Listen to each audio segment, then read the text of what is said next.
ماشاءالله خان در بارگاه هارون الرشید، قسمت اول، نوشته روانشاد ایرج پزشکزاد، سناریو و تولید از هوم پروگرامز.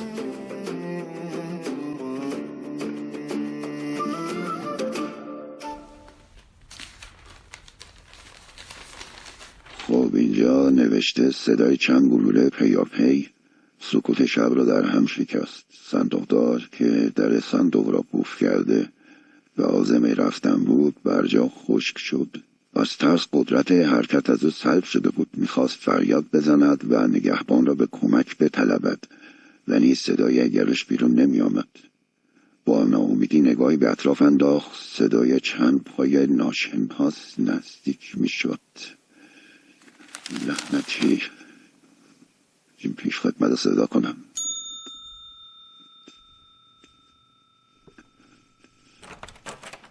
سلام عشق قربان، بابا نمی بود؟ به محمود آقا بگو بیاد اینجا. چشم قربان.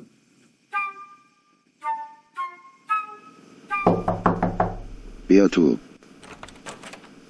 سلام قربان. سلام، بیا تو. محمود آقا، تو روزنامه خبر حمله سالرین به بانک خوندی؟ بله قربان، 2-3 شب مرتبا همه روزنامه خبرشو می‌نویسن. یقینا اهمیتی که این خبر برای ما، یعنی من و شما، دوره رو احساس کردی دیگه. بله قربان. بله، میخواستم یه بار دیگه به شما توصیه کنم که کاملا چشم و گوشتو باز کنی و مراقب باشی. مخصوصا عصرها نباید آنی از مراقبت بانک غافل بشین، چون از یه طرف جون خود شما و از یه طرف دیگه پول مردم و اعتبار و حیثیت بانک در خطره. خوشبختانه شما 2 نفرید و بهتر میتونید مواظب و مراقب وضع بانک، چه در موقع کار و چه موقع تعطیل بانک باشید. بله قربان، ما 2 نفریم، ولی چی؟ ولی البته قربان ما نمیخوایم باعث بشیم نون یه نفر باریده بشه، ولی ماشاءالله خان همکار بنده اصلا توی عالم دیگه ایه. توی چه عالمی؟ توی عوالم هارون الرشید و جعفر برمکی و از این حرفا. هیچ نمیفهمم. والا قربان، اگه از ما نشنیده بگیرین، این ماشاءالله خان شبا درس میخونه که کلاس 12 رو با متسرقه امتحان بده. برای امتحان از 2-3 ماه پیش که این کتابای تاریخ و هارون الرشید و اینجور چیزا رو خریده، از صبح تا غروب کارش خوندن این کتاباست. اصلا گاهی مثل دیوونه‌ها یادش میره اسمش چیه، اصلا یادش میره کجاست، چیکار میکنه. پیروز جلوی بچه‌ها میخواست منو صدا بزنه، میگفت ابن سعدون. دیروز میخواست بیاد پیش شما، پرسیدم کجا میری، گفت میرم خدمت هارون الرشید. نه اینکه خیال کنی شوخی میکرد، جدی میگفت. عجیبه، واقعا عجیبه. به هر حال برو به ماشاءالله خان بگو بیاد اینجا. چشم قربان، ولی تو رو خدا بین خودمون بمونه، یه وقت نفهمی که ما چیزی به شما عرض کردیم. بسیار خوب باشه.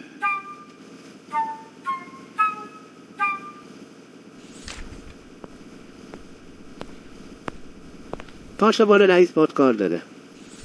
آقای پسر کجایی؟ ای مسرور ناکس، الان حسابتو میرسم. ماشاءالله چیکار میکنی؟ چرا این دیوونا داری به سمت من میه؟ مسرور، ماشاءالله. وقت اون رسیده که به سزای اعمال ننگین خودت برسی. ماشاءالله. تو قاتلی مسرور. این دیوانه ها. محمود چرا خیسم کردی؟ چرا شوخی فرکی میکنی؟ ماشاءالله تو باید بری پیش دکتر خودتو نشون بدی. شوخی میکردم بابا. هیچ شوخی نبود، با اون قیافه داشتی منو خفه میکردی. واسطش بخوای حق با توه. این کتاب نمیدونی چه کتابیه. دلم میخواست دستم به این مسرور میرسید خفش میکردن. مسرور دیگه کدوم بیچاره ایه؟ مسرور دیگه میرغضب هارون الرشید بود. نمیدونی با چه بیرحمی جعفر برمکی رو سر برید.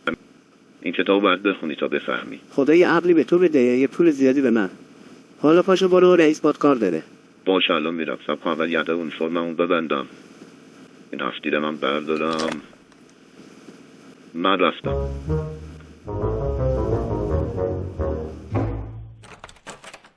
سلام قربان، با بنده فرمایشی داشتین؟ بیا نزدیک ماشاءالله خان، بیا ببینم. چشم. ببینم ماشاءالله خان، محمود آقا میگفت که مشغول درس خوندن هستی که با متفرقه امتحان بدی. بله قربان. خب آفرین، فکر بسیار خوبیه. بعد از دیپلم هم لابد میخوای امتحان لیسانس رو بدی. بله قربان، با اجازه جناب رئیس. آفرین آقا جان، بسیار بسیار خوب. من هر وقت میبینم کارمندان من دنبال تحصیل علم هستن از صمیم قلب مسرور میشم. واقعا مسرور میشم. مسرور؟ چقدر شبیه خود مسروره. الو؟ بله قربان، اطاعت میکنم. همین از سایه دستور میدم. لطف دارید قربان، ارادت دارم. مسرورم قربان، مسرور. مسرور لعنتی. بله، همونطور که گفتم تحصیل علم خوبه، ولی نباید مانع انجام وظیفه بشه، مخصوصا تو این روزا که باید تمام حواسمون رو متوجه مراقبت از بانک بکنیم. من به هیچ کسی اجازه نمیدم که توی ساعات اداری کتاب و مجله و روزنامه بخونه، فهمیدی؟ بله قربان. و بدون رو درواسی باید بگم هر کسی در ساعات اداری کتاب و مجله و روزنامه بخونه، بدون تأمل، بدون رحم از کار اخراجش میکنم.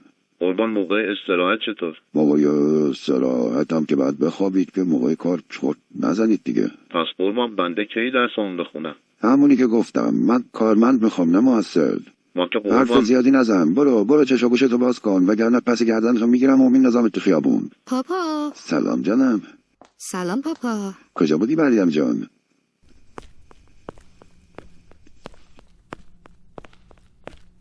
چی شده پاپا؟ چرا عصبانی؟ واقعا مصیبتیه که آدم از صبح تا غروب با این گوساله‌های بیشعور سر کله بزنه. ای بابا. خب چه خبرها؟ رئیس چی کارت داشت؟ برای همین سفارش مراقبت از بانک و اینا بود دیگه، نه؟ ببین محمود، وقتی من میگم دوره بعدی به دنیا اومدیم حق دارم. هر کسی 4 کلاس بیشتر از ما درس خونده رئیس ما میشه و هر چی دلش میخواد به ما میگه. اگه زمان هارون الرشید بودیم دیگه این رئیس رو به نوکری هم قبول نداشتیم. باز که رفتی تو عالم هارون الرشید. اگه زمان هارون الرشید بودیم من برای خودم آدمی بودم، حالم سره داشتم، جنگ میرفتیم، فتح میکردیم، غنیمت میبردیم، شبا رقاصا برام میرقصیدن. اونجا دیگه هر کی بهتر شمشیر میزد آقاتر بود. حالا که هارون الرشید ما آقای رئیسه، تا هم پیش خدمت باشی هستی. عوض این حرفا برو نامه ها رو برسون، چون نامه رسون مریضه. آقای معاون گفته بعد کاغذا رو تو ببری و برگردی. دفتر نامه رسانی با نامه ها اونجا رو میزه، برو بردار و زود برگرد. اسیر شدیم به خدا. باشه پس روز کتابا من بردارم. کتابات هم میبری ماشاءالله خان؟ آره بابا، رئیس گفته اگه کتاب اینجا پیدا کنه منو بیرون میکنه. این کتابا رو میبرم سر راه میذارم خونه. خداحافظ. باشه خداحافظ، زود برگرد.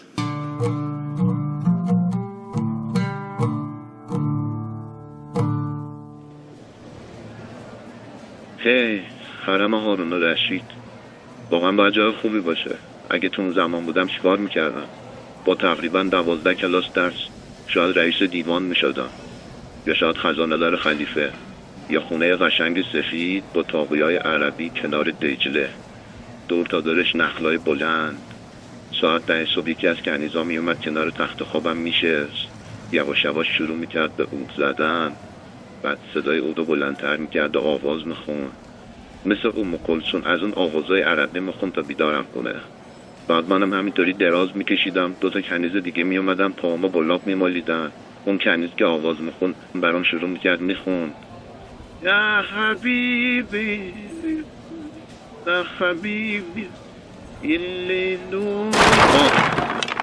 آقا چی کار بکنی؟ مرد حسابی صندوق میوه‌امو داغون کردی. آقا ببخشی شرمنده. حواست کجاست؟ خیلی نزدیک بود میوه‌امو له کنی.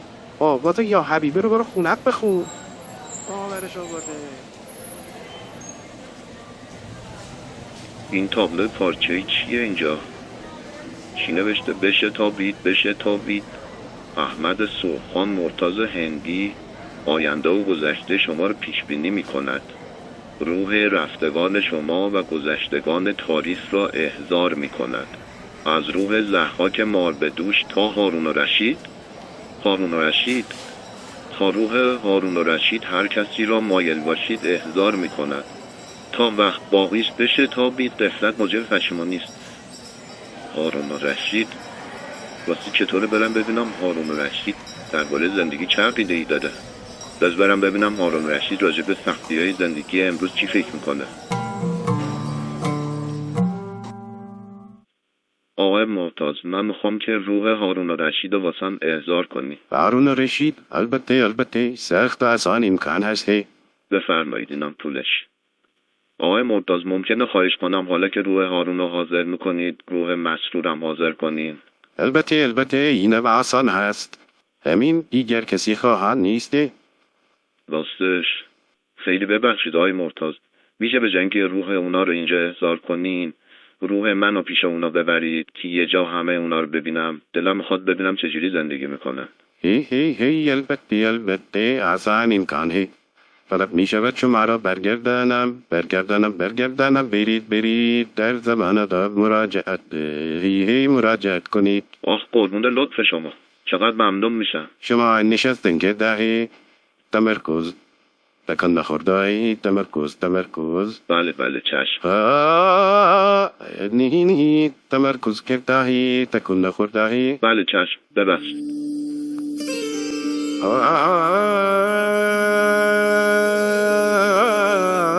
صدایی داره.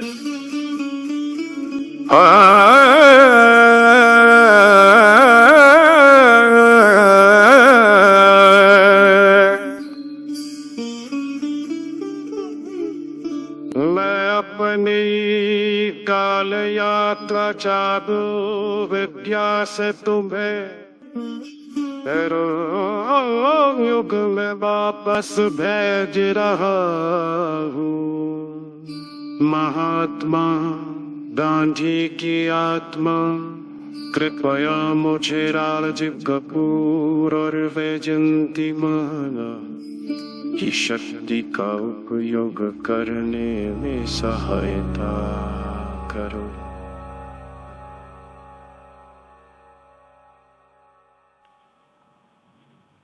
مثل اینکه واقعا انجام شد. من کجام؟ انگار شبه. نه انگار اول صبحه. لباسام عربی شده. شبیه خواب میمونه. عجیبه کتابام همرام نه ولی لباسام عوض شده.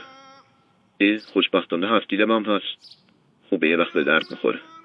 اون کیه داره میاد؟ بذار ازش بپرسم اینجا کجاست. حضرت آقا خیلی ببخشید این شهر چه شهریه؟ دوست عزیز انگار زبون منو حالیش نمیشه. سیدی اینجا مازا مدینه. هذه بغداد يا سيدي. عجب پس بغداده. خب بغداد چه موقع؟ مقصودم اینه که حالا سرپرست و خلیفه اینجا کیه؟ مازا خلیفه. سيدنا ومولانا خليفة هارون الرشيدي. خدایا ماشاءالله بالاخره به آرزوت رسیدی. باشه خیلی ممنون قربون شما. دلم می‌خواست آینه پیدا می‌کردم ریخت خودم با این لباسا می‌دیدم. بعد خیلی خوشتیپ و مقبول شده باشم. خب دیگه راه بیفتم. چقدر خاک و خل داره اینجا، چرا اسفالت نکردن؟ عجب آدم حالویی هستم من. هنوز اسفالت و این حرفا اختراع نشده که. لابو چردری هم نداره. خب نکردنم نکرده باشن. مهمه مگه؟ اصلا آدم هر جا قیافه این رئیس ما رو نبینه براش بهشته. راستی نکنه دیر رسیدم و جعفر برمکی رو کشتن. شاید دیر رسیده باشم. شاید اصلا این آخرای خلافت هارون الرشید باشه. آها یه شتر سوار داره میاد، بذار از اون بپرسم.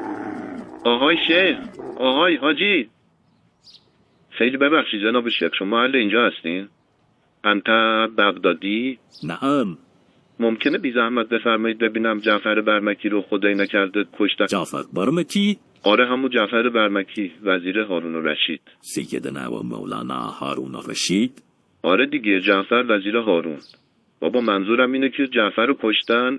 قتلت جعفر الجعفر المقتول. ماذا؟ چی شد؟ چرا چاقو کشید؟ ایداد بیداد بهتره تو خونمون نریخته فرار کنه.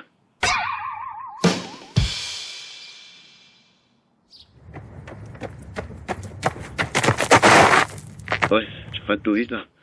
بر پدرت لعنت، چه آدم بی تربیتی بود. اینا دیگه کیه؟ یکی نمونده بود منو نفله کنه. ببینم رفت. آره انگار دوباره داره سوار شطورش میشه. ای چاقو کش حاجی انت حمار، خواست بر سر نفهمت مردی که بی تربیت. گفتیم از دست لاتای محل راحت شدیم، نگو اینجا هم همون آش و همون کاسه. خب حالا چرا تو اسم جعفر شنید انقدر قاطی کرد؟ آها فهمیدم، برای اینکه من پرسیدم جعفر رو کشتن یا نه. عجب آدم بیشوریم من. اینا که از حالا نمیدونن جعفر باید کشته بشه، ولی یه چیزی هم ممکنه ها. ممکنه هم از جعفر رو کشتن ولی کسی حق نداره اسمشو بیاره.